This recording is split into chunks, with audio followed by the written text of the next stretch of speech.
simple things. These are common things. Don't wheelie the motorcycles. Do not stoppie the motorcycles. And the weaving from side to side thing we don't want to see. Okay.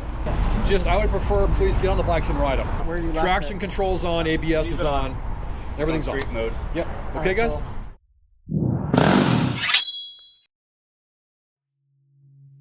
大家好，我是13。那我们今天要试骑的是 KTM Duke 390。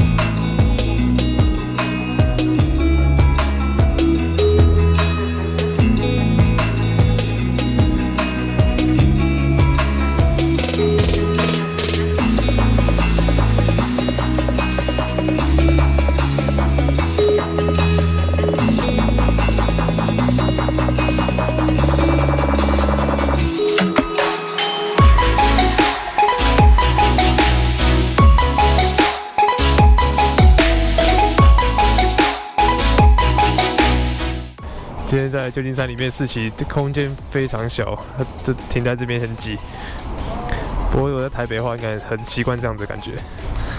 还好这台车够窄、够轻、够小。好了，我直接先跨上来。哇，这坐高比上一代高。现在脚是微微的垫脚，微微的。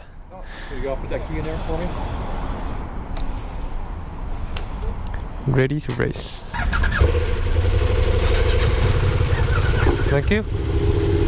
单缸的声音很浑厚，原厂吗？哎呦，哦，离合很轻松哦，都是可调式，可调式。好啦，从这个画面，其实你光看前面这个造型就知道，这真的是超杀。我正前方那个是其实是 Super Duke。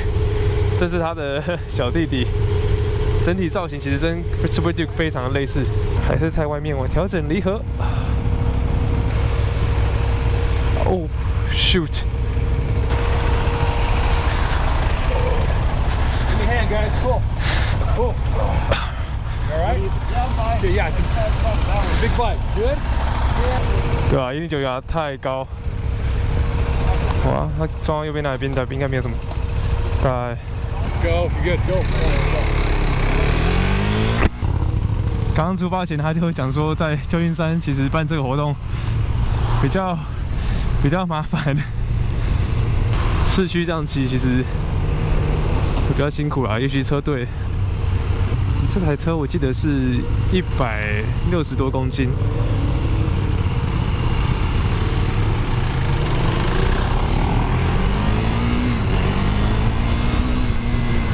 哦，这样30迈这样跑在市区，哦，非常的轻快。这低扭的感觉，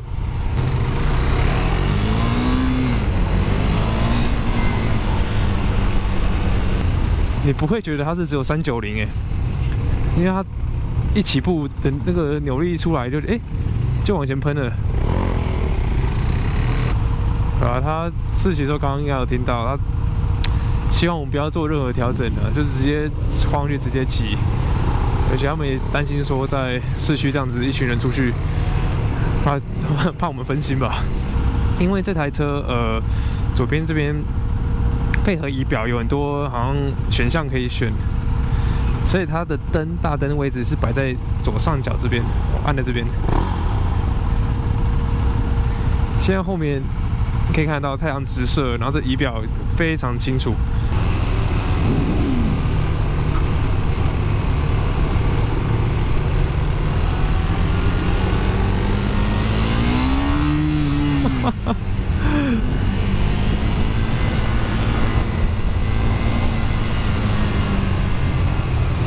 T 代骑起来比较有这种滑胎车的感觉，这一代反而因为坐姿的关系比较不像滑胎车的感觉，但是那个拉起来的这个扭力感还是有点像滑胎车、越野车的那种特性。这边转速最高是写到1万，然后底是12000，1万是红线。然后这边是不是可以切换夜晚模式？哦，对啊，盖住的时候变夜晚模式。好，他应该自己切回来。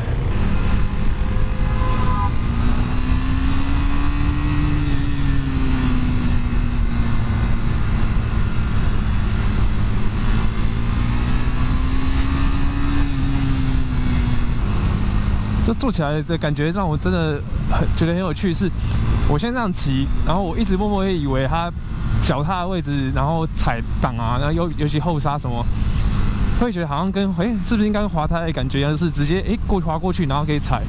结果它反而不是，是变成要脚要往前倾，往下压，就是比较 sport 的设定，这可能要习惯一下。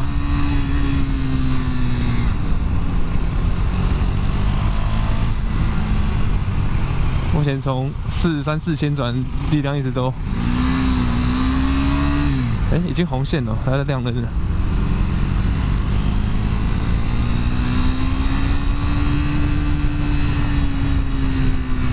像你觉得它冲出去的时候，那个扭力非常够用，可是在拉的时候就怎么没了？因为你已经拉到红线了。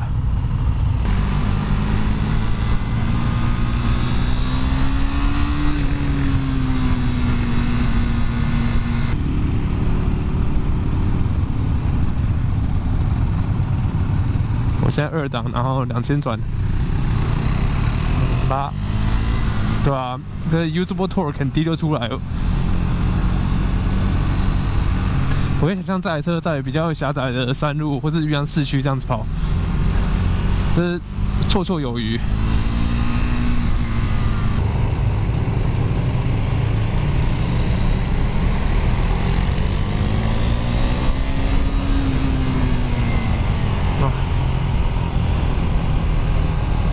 上坡的加速非常轻快。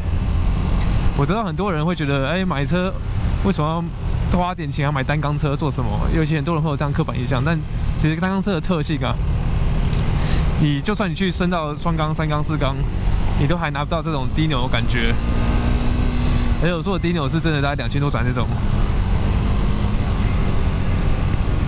所以如果因为不想要单缸，然后就没有选择像这次这些车款的话，是有点可惜啦。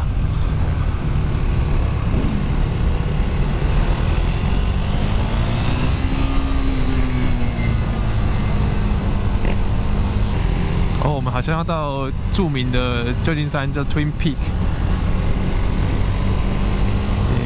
住这边的人应该比我熟，但我记得这条应该是。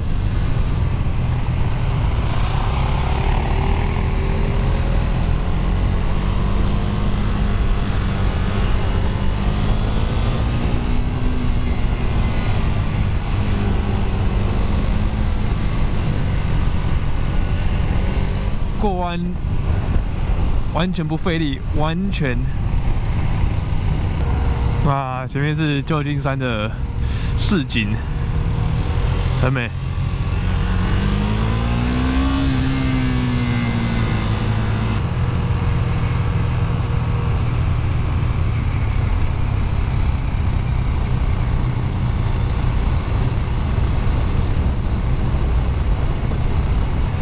那就我之前看报道，还有说这台车的刹车320mm 的碟盘嘛，那他们说刹车制动其实有比上一代好，右边又是可调式的刹车拉杆，所以这点真的不错。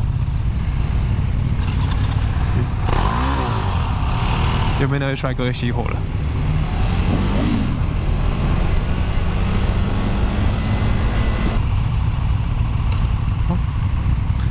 调3，刹车拉杆调整一下。现在就感觉反应比刚刚好很多。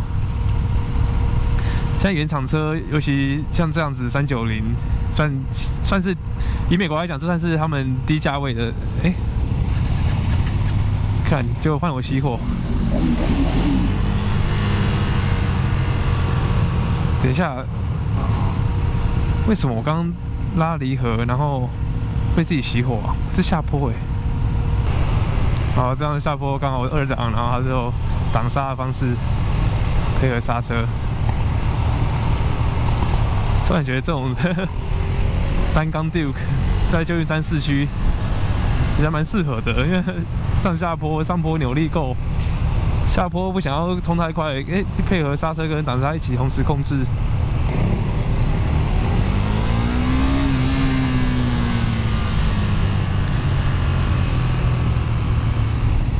其实从这样试骑的感觉来说，如果你想要跟其他街车比的话，比如说 G300、MT-03，这一系列车载比的话，这台车特性其实跟他们非常不一样。刚刚这样骑过来，然后对于旧金山的道路，然后其实旧金山路还蛮烂的，但是这个新的 WPT 设置的悬吊，我觉得整个反应很扎实。对啊，就算路面很不好，也不会感觉一直狂弹跳，然后正这样。但毕竟是比较属于运动型街车的设置，不像越野车、环来车那样子比较软。好啦，说这个仪表，右上角呢有档位显示，那这边是显示说我刚刚骑了多久时间，然后电池电力线多少？看我这边调整会出现什么？哦，这是不同的显示。哦，可以调 Super Moto Mode。这边看到 Super Moto Mode 是指说，ABS 只有前刹有做动。那如果是一般道路模式的话，是前后都做动。好，回去 Road。听说这个仪表里面设置好像可以跟手机蓝牙都连线。前面这个摆了一个仪表，好像在摆一个小 iPad 这样子，就是整个好像手机摆在前面。那一开始那时候觉得会不会有点突兀，但是我现在骑乘的时候，因为它显示的方式我觉得很浅显易懂，然后又非常清楚。那这个仪表的做动感觉，我觉得蛮人性化的啦。我要看需要什么马上出现，不像它之前第一代那个仪表，说实话，我现在回去想，我觉得真的太不清楚了，要找什么都找不到。反而这个进步很多，但是我从侧边看外观看这台车的时候，我还是觉得前面摆这个仪表有点太突兀了。这外观上，我是觉得这部分让我有点可惜了。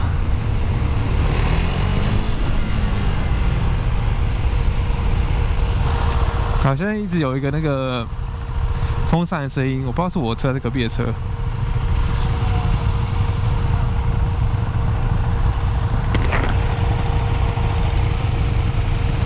对，应该是我的Duke 390的风扇声。那这个风扇的声音会让我想到前一代 Duke 其实有过热的问题，所以它风扇常常会一直开着，好像 RC 也有这个问题。不过我现在短短试骑才不到半小时，我也很难去评断了。我真的觉得在骑这台车的时候，虽然它只是390，可是在骑乘感觉的时候，你会觉得自己好像在骑一台更大的车子，尤其一看前面这个饰板。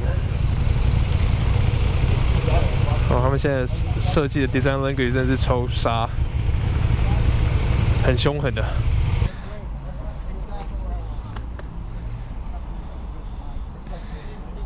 从导演上看得出来，真的很杀侧边。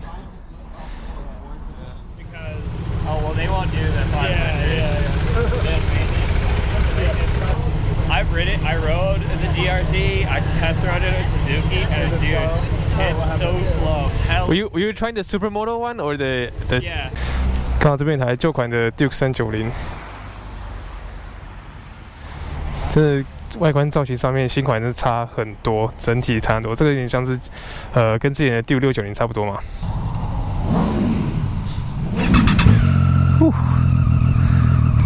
刚刚好像忘了讲 Duke 390的结尾，我要提一下，因为我刚刚后来其实有跟后面的人大家小聊一下，然后之前他有去试骑Suzuki的车，所以他直接的感受，他跟我说，比较起来真的差很多。390 Duke 它拉起来那个低扭，远远比 DRZ 400块。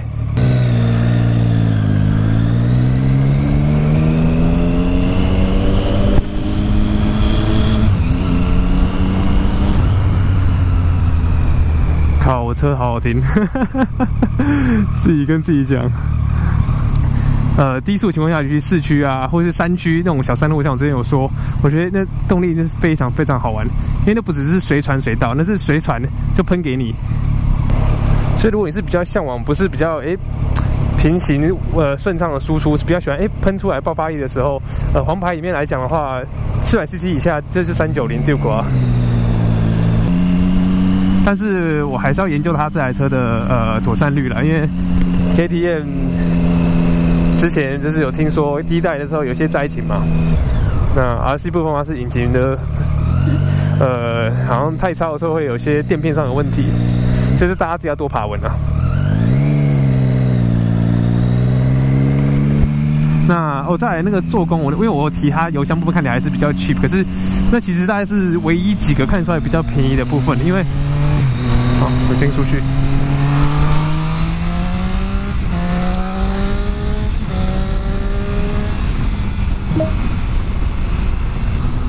那有知道会有人问说，为什么你会不会去试骑 RC390？那我这次没有试 RC390，是因为时间有限。因为我现在要赶回去，然后喂我女儿吃饭，应该赶得回去，所以老婆我不会迟到，等我。因为像你之前看我试骑那台 CBR 250 然后还有试骑小阿鲁嘛，那这是租车可以骑一整天，其实也没一整天啊，骑个半天这样，然后至少是有骑我想要骑的感觉。那我觉得比较自己租车也骑得比较爽。那之后看再有没有机会了。好了，那这次试骑就到这边。如果你喜欢我的影片呢，欢迎订阅我的频道。那我们下次见，谢谢大家。